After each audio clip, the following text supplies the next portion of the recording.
আজকে বাজারে বরকির দাম কেমন গো? অন্য দিনের চেয়ে আজকে একটু বেশি। ঠিক আছে, জি, আজকে একটু বাজার অন্য দিনের চেয়ে বেশি, তাই বকরি আল্লাহরা বলছেন খাসি বকরি যারা ব্যাপারীরা গৃহস্থরা নিয়ে এসছেন অন্য দিনের চেয়ে আজ একটু দাম বেশি। বেচা কিনে হচ্ছে ভালো, যেখানে সেখানে খালি খচর খচর টাকা কোনো হচ্ছে।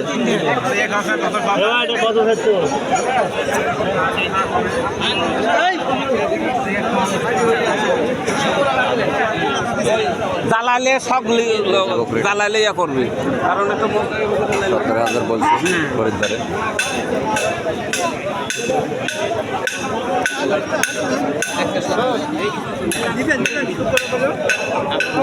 আরো পাঠা আছে, দেখেন পাঠা।